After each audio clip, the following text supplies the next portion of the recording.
For the magnetic bearing senior design project, we were tasked with designing and developing a device that would float below a steel plate using electromagnets.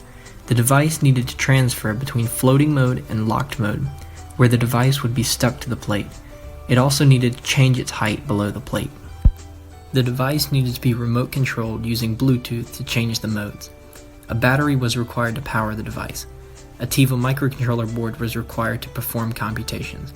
It also needed to run for approximately 15 minutes and be safe. The right column shows the specs that our system achieved. The system mainly consists of 3 electromagnets, a battery, 3 sensors, a TEVA microcontroller, and a Bluetooth module. The TEVA uses the sensors to detect the height from the plate and sends current to the magnets to hold the system at a fixed height. To determine the force needed to hold our device under the steel plate, we measured the force exerted by the magnets at varying heights with a weight attached. We used pieces of paper to separate a magnet from the steel plate. We decreased the current to the magnet until it fell and recorded the values. To test the sensors, we held them close to the steel plate using pieces of paper and recorded the output voltages at varying heights. We then built a wooden table to suspend our steel plates. This made it easier to operate our device. To control our magnets, we designed a circuit that would take a signal from the TEVA and turn it into a constant current. The TEVA outputs a signal that can pulse 5 volts. The frequency of the pulse is converted to a current. Once we built the circuit, we sent varying pulse frequencies to a magnet to test it. The changing pulse frequencies caused the magnet to stick and release from the plate. The output was analyzed using an oscilloscope. The pulse was smoothed by the circuit. After designing, we soldered components onto a prototype board. We had one board with all 3 magnet circuits. Having all circuits on one board caused some organization issues.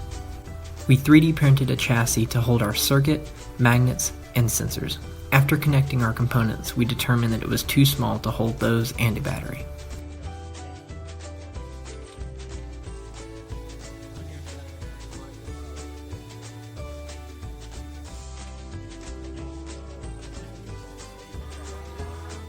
We redesigned the chassis to have 2 platforms. We also made it triangular for aesthetics. The 3 magnet circuits were then split and placed onto 3 different boards. This made debugging much easier. A separate board was used for the power and ground nodes. The TEVA was programmed using Simulink. There are 3 separate magnet outputs to control each individually. They are controlled using a lead compensator, which takes an input and tries to match the output to it using feedback. The sensors provided the feedback to the system. The Bluetooth input connects to a multiplexer, which selects which input will be given to the system. With this new design, we were even able to add weights.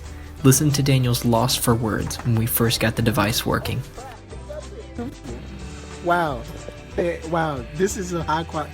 Guys, this is history right here. Alright, so put it up front and then let it go for just a little bit. Let it kind Just want to fall to the back. Yeah, But yeah. this, guys, no noise. Oh my god. Never in our life has it been this smooth. Donnie, here you go. Give it a spin. We got Bluetooth working. So right now we are locked mode. I can't move it. Zoom in on my phone.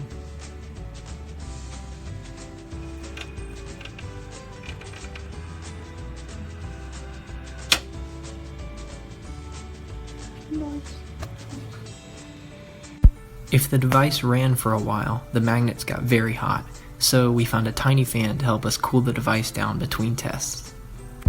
Thanks for watching.